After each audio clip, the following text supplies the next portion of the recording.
2018 বিশ্বকাপের ফাইনালিস্ট ও 2022 বিশ্বকাপের semifinalist Croatia বিদায় নিয়েছে গ্রুপ পর্ব থেকে। ফেভারিট হিসেবে এসে নিজেদের সেরাটার ধারে কাছে না থাকলেও গ্রুপ পর্বের বৈতরণী পেরিয়েছে ফ্রান্স ও ইংল্যান্ড। জর্জিয়া, স্লোভেনিয়ার মতো নামে ভারে অনেক পিছিয়ে থাকা দল চমক দেখিয়ে উঠে এসেছে নকআউট পর্বে। রোমাঞ্চ উত্তেজনায় ভরা গ্রুপ পর্ব শেষে চূড়ান্ত হয়েছে চলতি ইউরোপিয়ান চ্যাম্পিয়নশিপের শেষ 16-র লাইন আপ। ওয়ালটন ফ্রিজ কিনে অনেকের মতো আপনিও হয়ে যেতে পারেন মিলেনিয়াল সেরা পণ্যের সেরা অফার। নকআউট পর্বের প্রথম ধাপের টিকিট পেয়েছে স্বাগতিক Germany, Switzerland, Spain, Italy, England, Denmark, Austria, France, Romania, Belgium, Portugal, তুরস্ক, নেদারল্যান্ডস, স্লোভাকিয়া, জর্জিয়া, স্লোভেনিয়া।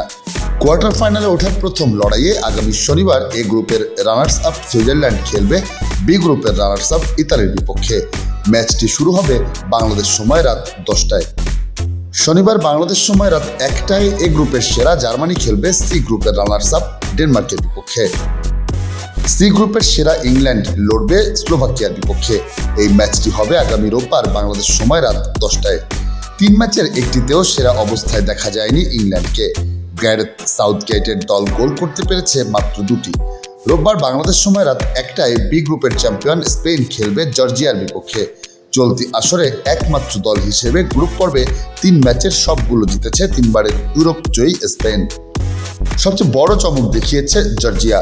গ্রুপের শেষ রাউন্ডে তারা 2-0 গোলে হারিয়ে দিয়েছে 2016 আসরের চ্যাম্পিয়ন পর্তুগালকে। প্রথমবার কোনো বড় টুর্নামেন্টে খেলতে এসেই নকআউটে পা রেখেছে তারা। 4 তৃতীয় সেরা দলের একটি হয়ে এই টিকিট পেয়েছে ফিফা র্যাঙ্কিংয়ের 74তম দলটি। ডি গ্রুপের রানার্স আপ ফ্রান্সের প্রতিপক্ষ ই গ্রুপের রানার্স আপ বেলজিয়াম। ম্যাচটি হবে আগামী সোমবার বাংলাদেশ সময় রাত 10টায়। একই দিন রাত 1টায় এফ গ্রুপের সেরা পর্তুগাল খেলবে স্লোভেনিয়ার বিপক্ষে।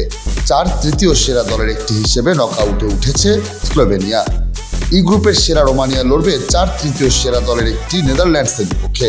ম্যাচটি হবে আগামী মঙ্গলবার বাংলাদেশ সময় রাত 10টায়। একই দিন রাত 1টায় ডি গ্রুপের চ্যাম্পিয়ন অস্ট্রিয়ার প্রতিপক্ষ এফ গ্রুপের রানার্স আপ তুরস্ক।